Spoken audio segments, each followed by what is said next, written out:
Merhaba sevgili öğrenciler, ben Eyhan Diyar Ekrem. Bugün 8. sınıf sosyal dersinde tarih bölümünde 5. ünite Abbasi Devleti'ni anlatacağız. Abbasi Devleti'nin dönemi 132. Hicri yılından 656. Hicri yıla kadar devam etmiştir. Önce gelelim bakalım Abbasi ailesi kimdi?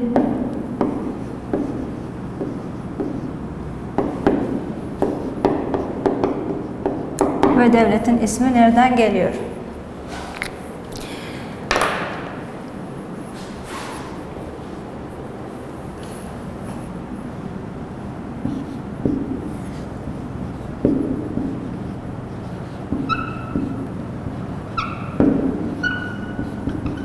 Abdülmuttalip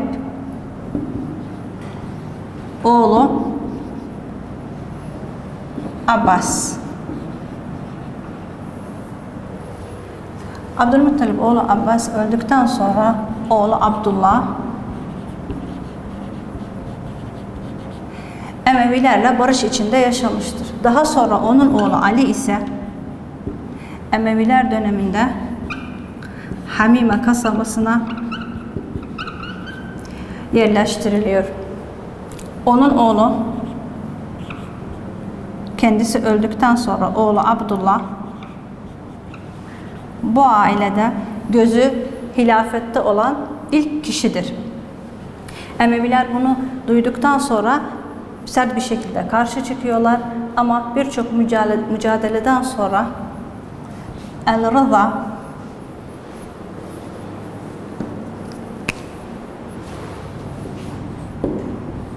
El-Rıza min Ali Muhammed sloganıyla bir devlet temelini atıyorlar. Bu sloganın anlamı ise peygamberin ailesine razı gelmek. Aslında burada gösteriyorlardır ki biz hilafete peygamberin ailesinden birisinin gelmesini istiyoruz. Hedefimiz bu diyorlardı.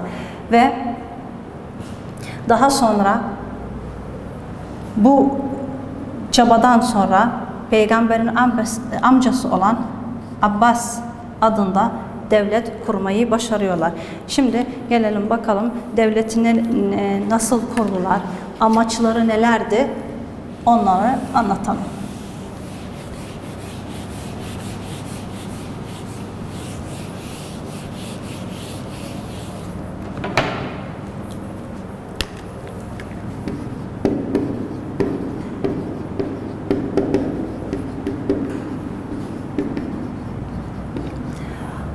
Abbasilerin amacı 3 başlık altında anlatabiliriz. Birincisi, ilk amaçları neydi? Emevileri yok etmek.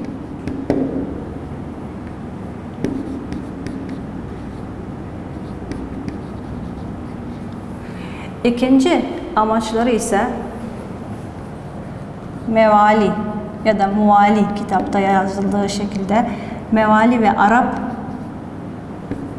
Araplar arasında ayrımı yok etmek.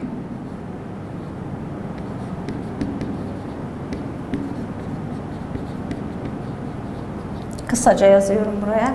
Üçüncü ise Kur'an ve peygamber sünnetini uygulamak.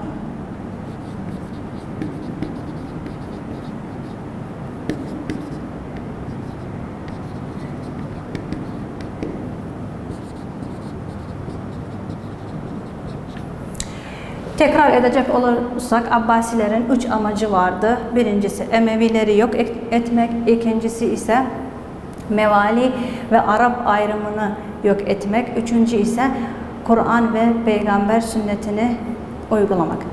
Unutmadan mevalinin anlamı ne olduğunu merak ediyorsanız mevali ya da dediğim gibi kitapta yazıldığı şekilde muvali, yani Emeviler döneminde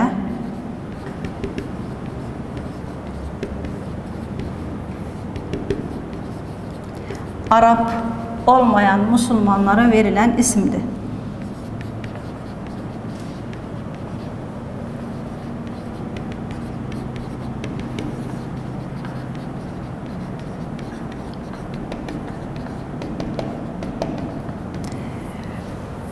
Mevali, Emeviler döneminde Arap olmayan Müslümanlara verilen isimdi. Onlar da bu ikisi oluşumun arasında farkı kaldırmak istiyorlardı. Bu şekilde Abbasilerin amacını anlattık. Şimdi gelelim Abbasi Devleti'nin kuruluşu ve aşamalarına.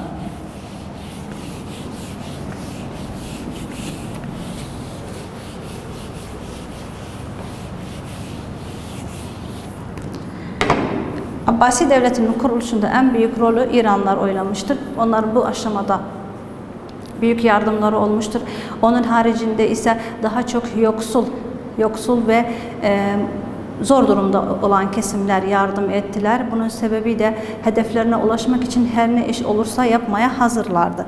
Şimdi gelelim Abbasiler Devleti kurmak için yaptıkları çağrı aşamalarını anlatmaya.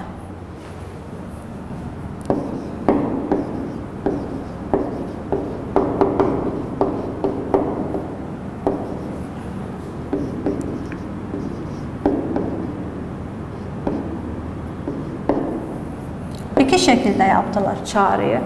Birincisi gizli aşama.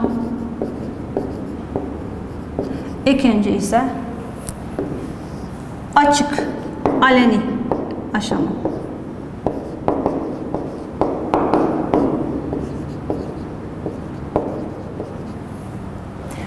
Bu dönemde çağrıyı gizli bir şekilde bütün Müslüman ülkelerine yaymaya çalıştılar.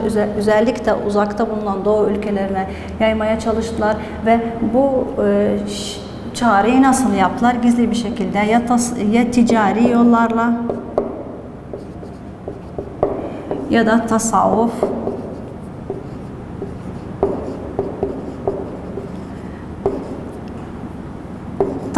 ya da başka yoluyla bu çağrıyı bütün bölgelere yaymaya çalıştılar.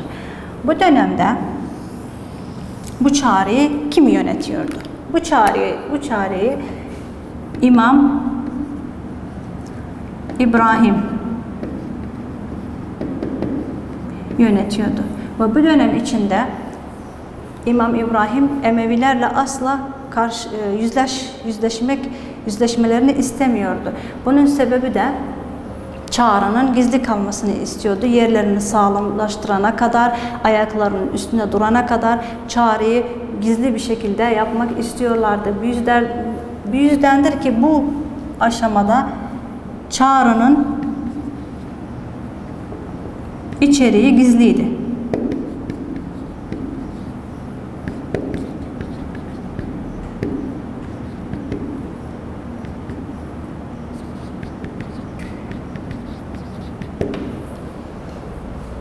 Çağrının içeriği gizliydi ve bir dönem sonra çağrıyı düzenli bir şekilde yaptıktan sonra ve birçok halk onları desteklediğini bildikten sonra çağrıyı açık kavuşturmayı düşündüler.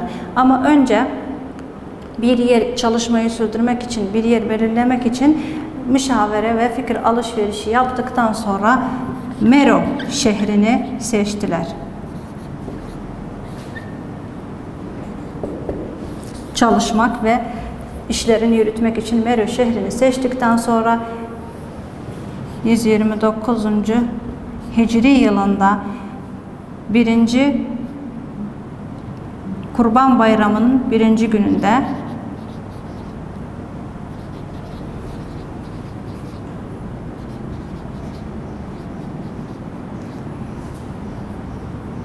gününde çağrıyı açığa kavuşturdular.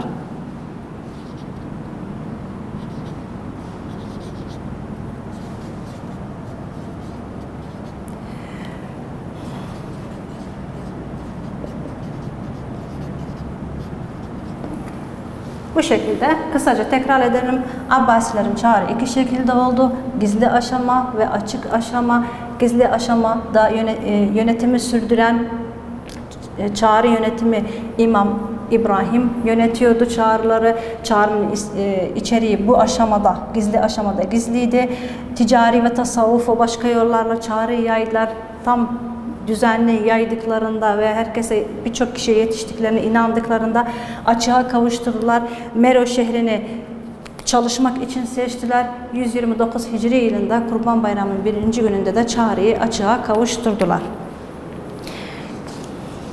Şimdi gelelim yine bu dönemde önemli bir kişiliği anlatmaya. O da Abu Müslim Horesani.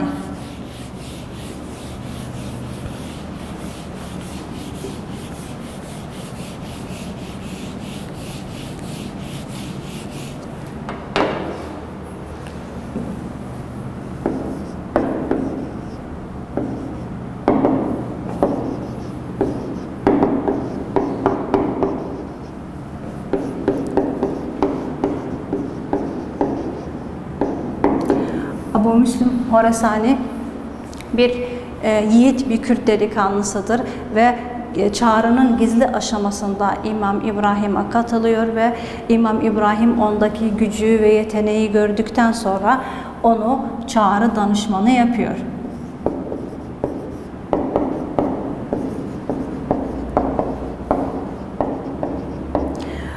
Ve çağrının içeriği gizli olmasına rağmen İmam İbrahim Abu Müslim Horesani'ye o kadar güveniyordu ki çağrının içeriğiyle bazı durumlarda Abu Müslim Horesani'ye bilgi veriyordu. Daha sonra Abu Müslim ve Abu Müslim yanları bölgedeki Emevi iktidarının gücünü azalttılar ve Arapları ayırt etmeye başardılar. Bir süre sonra Abu Müslim Horesani bölgenin yönetimini ele geçirip Horasan bölgesinin yönetimini ele geçirip Emevileri oradan kovdu. Böylece Abu Müslim Horesani'nin kısaca anlattık. Şimdi geçelim 132. Hicri yılında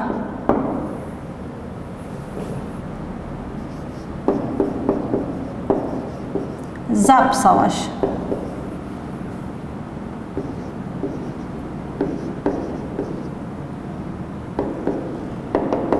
Bir süre sonra Emeviler İmam İbrahim'i tutukluyor ve cezaevinde öldürüyorlar.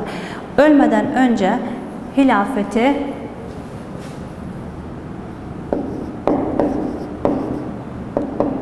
kardeşi Ebul Abbas'a bırakıyor.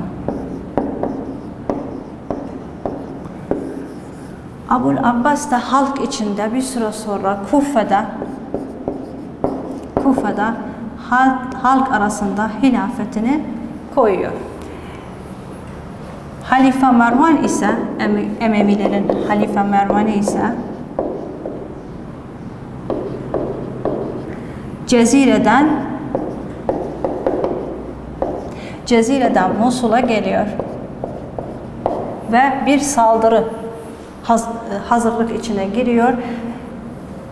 Ebul Abbas bunu duyunca Ali oğlu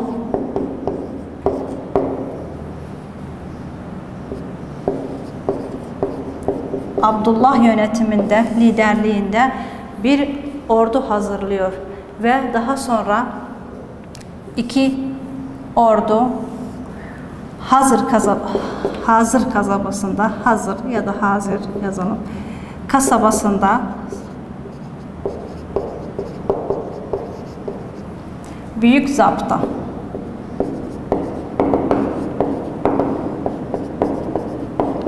Büyük Zapt'a karşılaşıyor ve Emevilerin Halife Mervan yönetimindeki ordusu 10 binlerce askeri olmasına rağmen bu savaşta yeniliyor ve Abbasiler kazanıyor. Bunun sonucunda ise Halife Mervan Musul'a geri dönmek istiyor. Ama Musul halkı kapıyı kapatıyor ve onların içeri girmesine izin vermiyor. Oradan Şam'a doğru yöneliyorlar. Şam'dan da Mısır'a.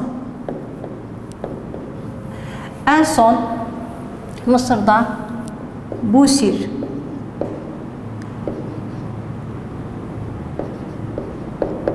Busir köyüne sığınıyor Halife Mervan ama Abbasiler onun peşini bırakmayarak Busir'de Halife Mervan'ı öldürüyorlar. Böylece Emevi dönemi tamamen sona ermiş oluyor. Şimdi gelelim 1. Abbasi dönemine.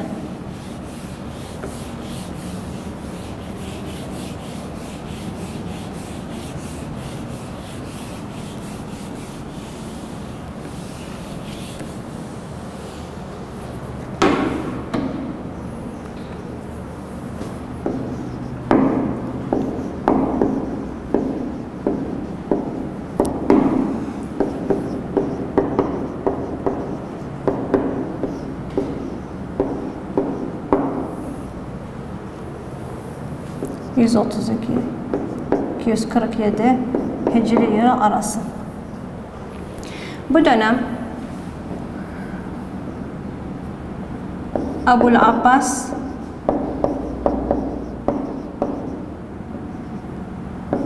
Abul Abbas'la başlayıp Abul Mutevekkil'in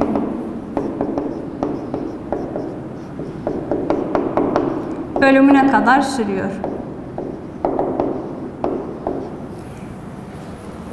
Yani bu dönem bu iki halifenin arasındaki bu halife Abu Abbas'tan başlayıp Abul Mutevekkil'in ölümüne kadar devam ediyor.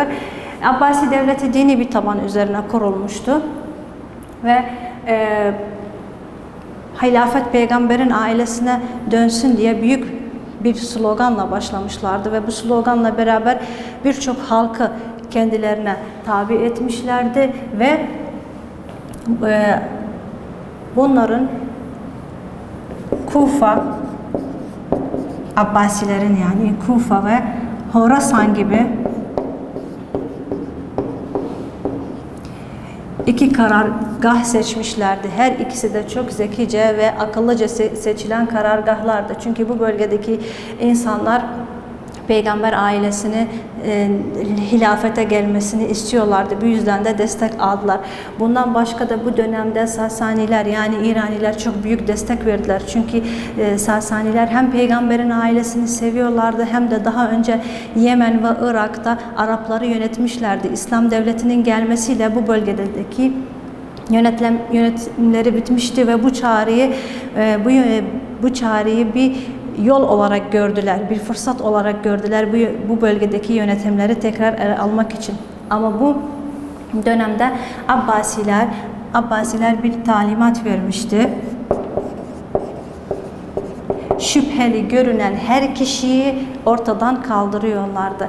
Yine o dönemde Abu Müslim Horasan bölgesi yönetimindeydi ve ona da aynı talimatı vermişlerdi. Şüpheli gördüğü her kişiyi ortadan kaldırması gerektiğini. Abu Müslim Horasani de gerçekten de bu amaçla şüphelendiği birçok kişiyi öldürdü. Ve en sonunda Abu Müslim Horasani de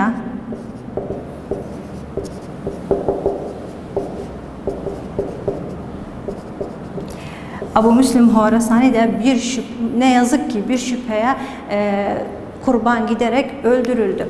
Şimdi daha sonra Abu Abbas öldükten sonra 136 Hicri yılında Abul Abbas öldükten sonra Abu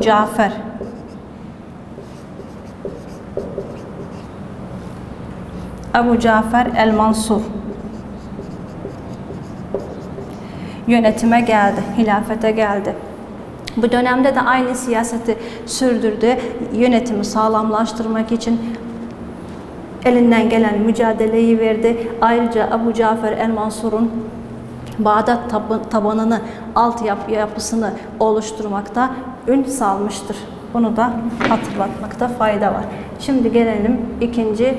Abbasi dönemine.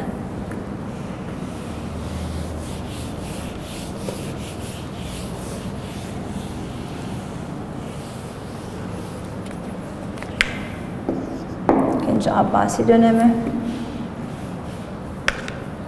147 Hicri yılı ve 334 Hicri yılı arasında bu döneme ne adı veriliyor? Türk İktidar Çağı.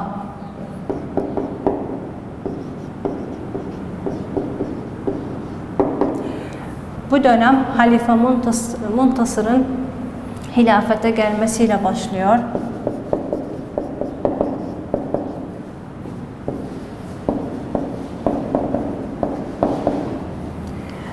Bu dönemde Türklerin devlet kurmak gibi bir hayali var.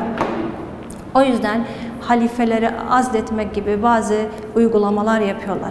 Bunlar neydi? Türkler devlet kurma amacı uğrunda neler yapıyorlardı?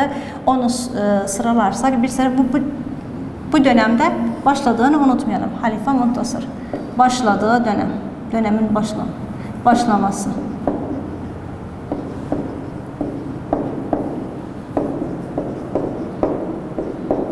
Şimdi gelelim o dönemde Türklerin devlet kurma hayali uğruna neler yaptığını anlatalım. Birincisi, halifeleri azlediyorlardı.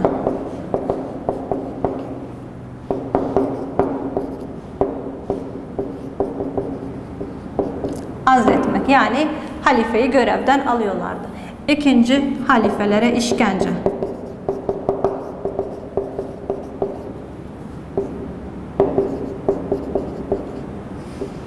Birçok çeşit işkence olmuştur. Kitapta geçtiği gibi göz çıkarmak gibi ve farklı işkenceler halifelere yapıyorlardı. Üçüncü ise halifelere istifa mektubu yazdırmak.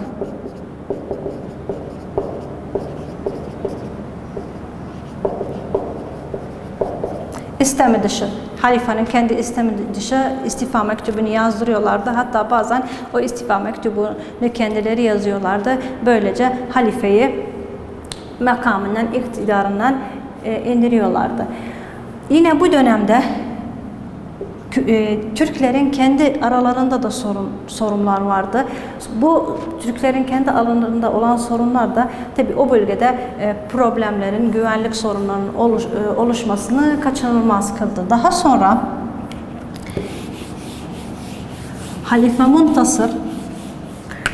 Muntasır 6 ay ancak 6 ay halifelik yapabildi ve Halife Muntasır bilinmeyen bir nedenle öldürüldü. Öyle düşünülüyor ki Türk liderlerinin bu ölümle eli vardı. Onun sonraki dönemde daha bir halife seçmek için, yeni bir halife seçmek için Türkler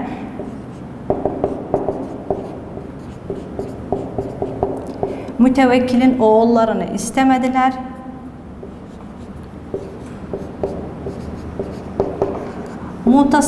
Mu'tasim'in oğullarının hilafete gelmesini istediler. Ve bunun sonucunda ise Mustahin hilafete geçti. O dönem Samara'da bulunan, şöyle yapalım.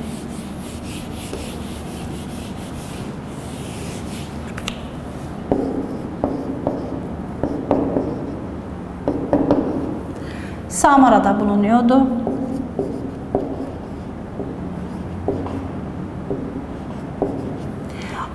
O dönem o bölgede güvenlik sağlanmadığı için Mustahin Bağdat'a gitti. Ve Türkler bunu duydukları zaman kendi yerleri sarsmamak için durumlarının kötüye düşmemesi için Mustahin'den hemen Samara'ya dönmesini istediler. Ama Mustahin bunu kabul etmedi. Bunu kabul etmeyince amcasının oğlu Muiz'i yerine getirdiler.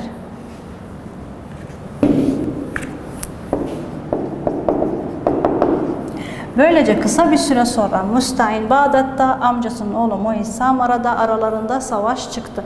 Bu savaşın sonunda Samara ve Bağdat'ta ambargo uygulandı. Bağdat çok kalabalık bir şehir olduğu için bu ambargoya fazla dayanamadı. Bu şekilde Mustahin çaresiz bir şekilde Bağdat'ı bırakıp Mekke şehrine sığındı, gitti. Böylece bu dönemi de kısaca anlatmış olduk.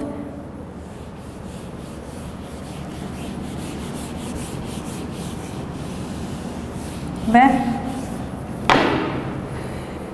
bu dersin sonuna geldik. Umarım faydalı ve yararlanacağınız bir ders olmuştur. Bir dahaki derste görüşmek üzere.